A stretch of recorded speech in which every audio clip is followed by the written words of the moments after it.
dalam telepon itu memang sangat menarik, dan dalam diskusi kita diikuti juga tadi dari Habib Kribo, ya, Habib Zen, lalu juga Pak PS Mulyadi yang telah menyampaikan pemantik ya diskusi kita di malam hari ini. Nah, saya coba mengawali sesuai dengan subtema yang diberikan kepada saya terkait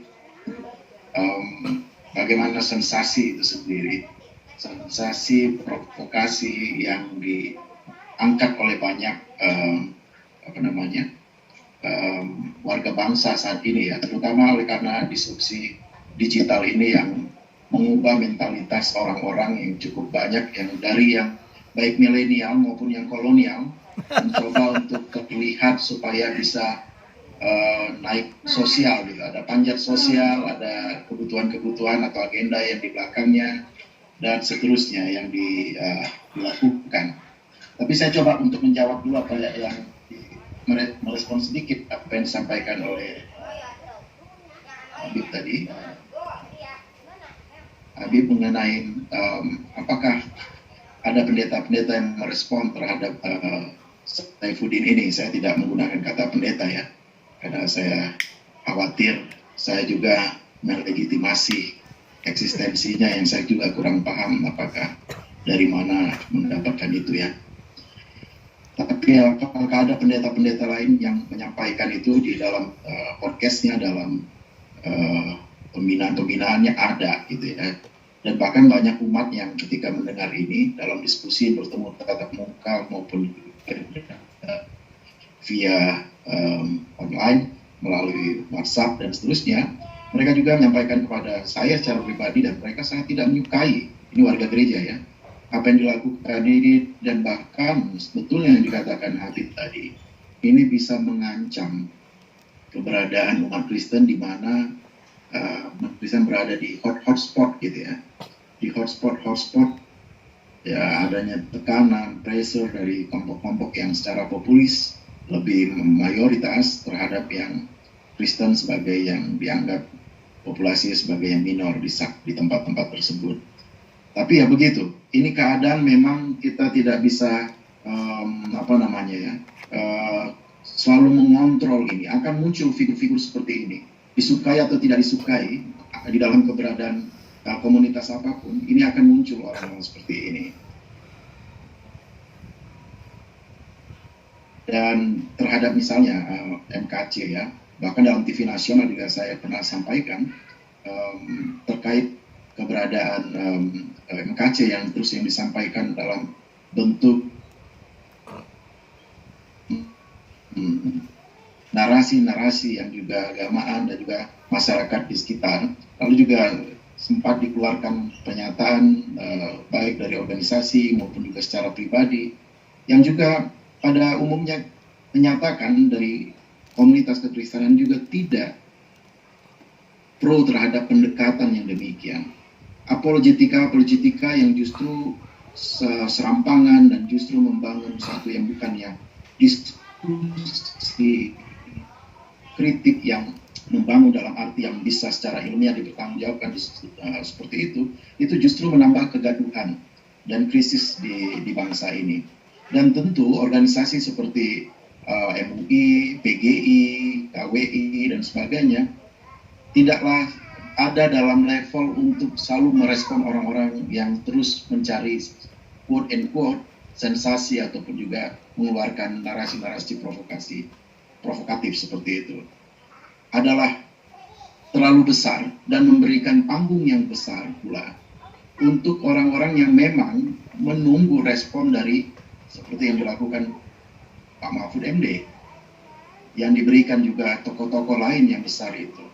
Dan oleh karena itu, ini sebenarnya ada bagian-bagian di mana kita memang perlu pencerdasan secara literasi media digital bagi umat kita. Saya sebagai seorang pendeta terhadap umat yang saya miliki, bahkan mulai dari keluarga saya sendiri, yang awalnya cukup juga tergerus ya, cukup tersumbu pendek gitu ya. Jadi sumbu pendek tidak hanya di kalangan yang lain gitu ya, tapi di komunitas kekristenan juga ada sumbu-sumbu pendek yang ketika ada muncul pernyataan-pernyataan yang seperti dilakukan oleh beberapa uh, pribadi akhir-akhir ini, itu juga tersulut. Bahkan saya sempat disalahkan oleh keluarga saya, kenapa nggak menolong mereka, kenapa nggak bersuara untuk mereka, begitu ya. Lalu saya menyampaikan justru yang sebaliknya gitu ya, menjelaskan, mengklarifikasi, tapi tetap saja, oh nggak bisa, harus begini, kita kekristenan harus begini dan itu. Ya namanya bagaimana ya, sumbu pendek namanya ya, perlu waktu memang. Dan ini memang sebenarnya adalah bentuk ya, kristalisasi dari apa yang sudah terjadi sejak zaman reformasi, di mana ekspresi itu terbuka dan ada begitu banyak ya represi yang dilakukan juga terhadap kelompok-kelompok minoritas, dan akhirnya mentalitas yang reaktif terhadap berita-berita di jagat digital itu terjadi di banyak kalangan. Ambil contoh di daerah-daerah yang dianggap mungkin ya mayoritas Kristen di sana, ketika mendengar berita tentang persekusi, diskriminasi dan sebagainya terhadap Kristen yang ada di sana, bereaksilah dari wilayah-wilayah lain terhadap mungkin juga komunitas yang lebih minor di sana, misal saja umat Muslim yang ada di sana. Ibarat reaksi terhadap apa yang terjadi di lokasi lain, dan itu kemudian mengkristal di dalam diri, yang sadar tidak sadar juga membentuk segregasi di tengah masyarakat. Padahal kalau diajak untuk berpikir secara logis, secara cerdas, ada banyak pribadi-pribadi, kalau kita dalam bahasan kita terkait oknum-oknum yang menggunakan jagat media digital ini untuk memprovokasi dan mencari sensasi atas nama agama, ada agenda-agenda yang tidak bisa dibendung dan tidak kita ketahui bahkan kadang-kadang. Ambil contoh ketika PGI menyuarakan tentang coba berpikir yang baik, kritis misalnya ya, terhadap situasi-situasi kebangsaan ini, bukan menambah gaduh dan seterusnya terhadap berapa oknum belakangan ini, apa yang terjadi? Ya, lembaga ini sendiri mendapatkan hardikan dari banyak pribadi gitu ya. Bahkan tak segan-segan dari komunitas gereja sendiri juga seolah-olah menjatuhkan, mendiskreditkan PGI, bahwa PGI ini tidak membela yang ini, dan sebagainya. Padahal kalau kita cukup cerdas, ya, mengapa ada banyak pribadi-pribadi yang baru saja muncul tiba-tiba menggeliat namanya, populer, gitu ya, tidak dikenal sebelumnya.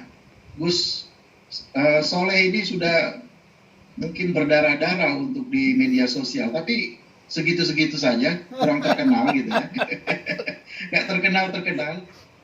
Bisa jadi backingan Gus Soleh ini kecil gitu ya. Ya, supportnya terhadap Gus Soleh, orang seperti ini yang berbicara tentang kebangsaan, kedamaian, keadilan, supportnya kecil dibandingkan support terhadap mereka yang berbicara tentang perpecahan, hal-hal provokatif, tentang bagaimana membuat kegaduhan misalnya, tentang membuat bagaimana orang yang seharusnya bukan lagi melihat hitam dan putih, tapi bagaimana mengapresiasi dan belajar bersama. Bahkan juga adanya dialog dalam kemanusiaan, dialog dalam aksi, sebagaimana terjadi di banyak tempat. Tapi ada saja, apalagi sudah menjelang, ini sudah kita lihat ya, sudah menjelang tahun politik di 2024 ini, bermunculan. Nanti kita coba akan lihat ini, kita bersama-sama nih Pak Bondan, Gus Soleh, dan lain-lainnya ya.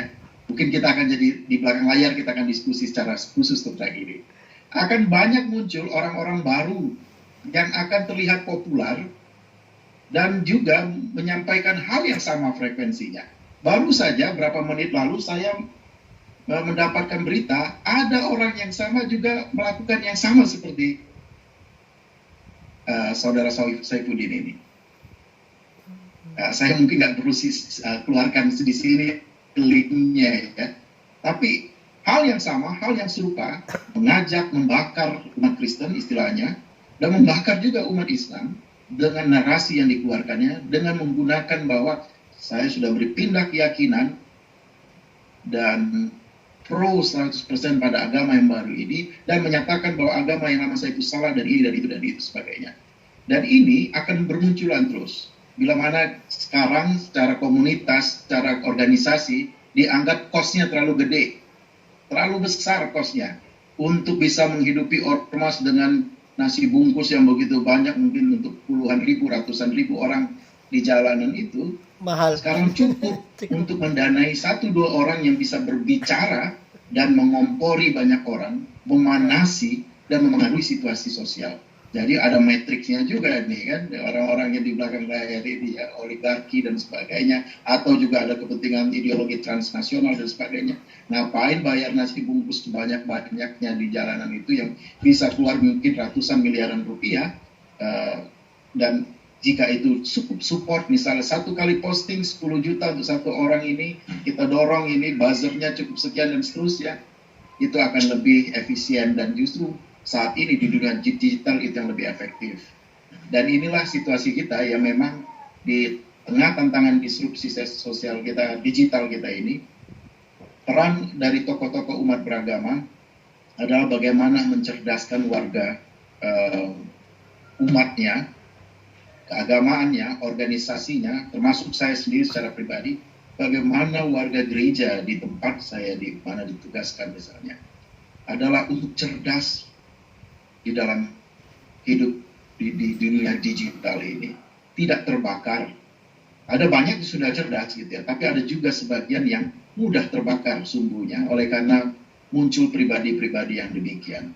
Dan ini seolah memberikan angin segar akan selama ini yang saya katakan tadi, terkristalnya reaksi itu, yang selama ini tertekan sebagai kelompok yang inferior, tiba-tiba muncul seperti superhero ini dan dianggap inilah jalan kami, inilah yang ditunjukkan Tuhan. Ada pribadi-pribadi yang memang betul-betul mewakili suara hati kami. Dan oleh karena itu literasi kita terhadap warga gereja, warga umat beragama lain juga, tokoh-tokoh ini sudah harus terus dikencangkan, dan agama cinta telah melakukan itu supaya juga untuk menjadi suara di mana ada alternatif narasi di luar narasi kebencian yang provokasi, sensasi dan seterusnya. Nah, pada akhirnya kita harus berhadapan di situ, di dunia di mana sulitnya dipisahkan antara kebenaran dan kebohongan. Termasuk juga di dunia ekonomi. Ada banyak sekarang yang sudah ditangkap oleh karena kasus-kasus investasi bodong dan seterusnya. Bahkan anak-anak kecil memperdaya, ya, anak-anak muda memperdaya orang-orang tua yang mungkin yang cerdas selama ini di dalam dunia bisnis, tapi juga ternyata terbohongi dan seterusnya. Ini situasi kita saat ini. Bangsa kita menghadapi tantangan yang demikian, sekaligus juga krisis yang cukup besar di tengah-tengah adanya segregasi yang cukup besar di tengah masyarakat kita. Jadi stop mencari sensasi, stop mencari hal-hal yang sifatnya provokatif, hanya untuk pansos, hanya untuk mengangkat dirinya atau kelompoknya, tapi juga stop mudah percaya terhadap apa yang diujarkan dari tokoh-tokoh, mungkin pribadi-pribadi yang selama ini yang kita tidak ketahui apa agenda yang ada di baliknya.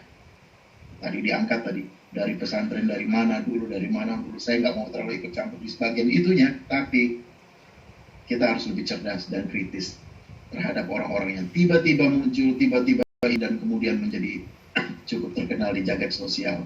Ada apa di belakangnya?